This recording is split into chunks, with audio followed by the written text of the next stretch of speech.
John. Former President Trump is going to Ohio on Wednesday. It's good to see you, John. Trump is going to talk to working-class citizens. They're scared out of their minds. But Biden is not going. His cabinet is not going. John Kerry is not going. Is Biden still middle-class Joe?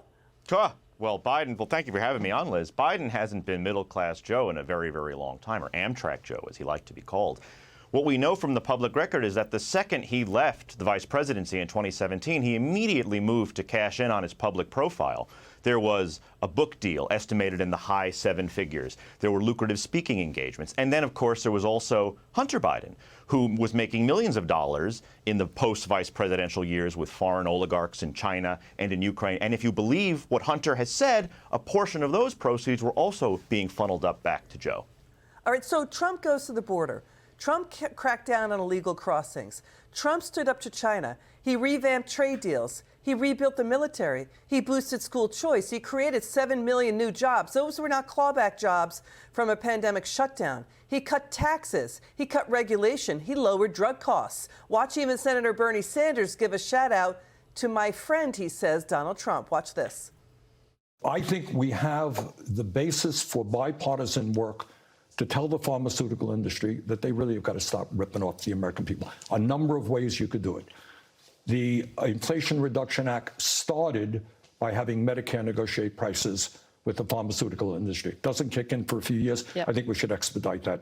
Number two, of all people, my good friend Donald Trump, all right, who I disagree with on everything, had the idea that maybe Medicare should not pay prices higher than the average of what countries around the rest of the world are paying. That's a good idea, and we want to pursue that as well.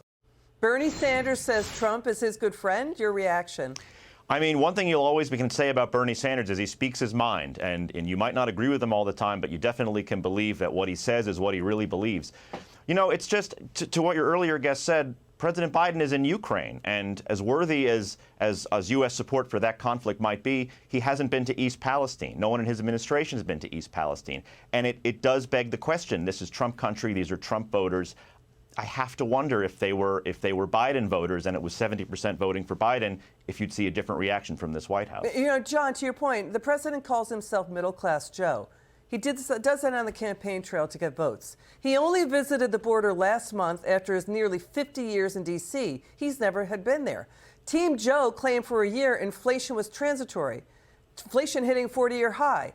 Team Joe, they keep up their hollow chants about equity. The president has multi-million-dollar vacation homes. He charges more than $100,000 per speaking gig. He avoids Medicare and Obamacare payroll taxes using off-balance sheet shell companies to shelter his income. Watch this.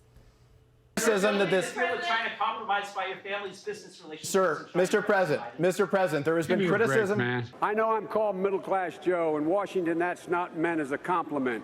It means you're not sophisticated.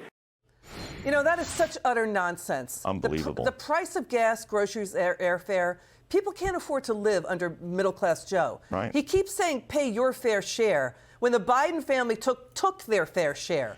This is entitled class Joe. He's living the high life off of his public life. And I think there's been a real culture shift in this country because, you know, obviously Jimmy Carter has been in the news in recent days. And I just have to compare his post-presidency. When he left the White House, he retired. He went back to the same home he's lived in Georgia since 1960. How big is that home? A tiny ranch house. And he vowed he was not going to cash in.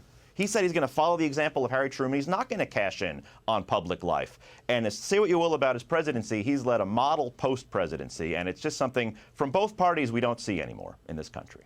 So should John Kerry, the president, Pete Buttigieg, I'll ask you this too, should they go to East Palestine and drink the water before the media? If they say the water is safe, they need to go there and drink a glass, because you can't just trust the assertions of, say, the Ohio EPA or some federal agency. They need to put the water where their mouth is, quite literally. We've seen in the past, in Love Canal in New York, the water is safe, drink it. In Flint, Michigan, the water is safe, drink it. And it wasn't safe. We need to see the people making these claims actually drink the water themselves and put the water where their mouth is. Listen, you know, firemen keep telling us, and I've got firemen in my family, after 9/11, EPA said the 9/11 site was safe to go there. It was not. You know, we got a lot of firemen got really sick. We're going to stay in the story. Jon Levine, thank you so much for joining us tonight, and happy President's Day to you, too.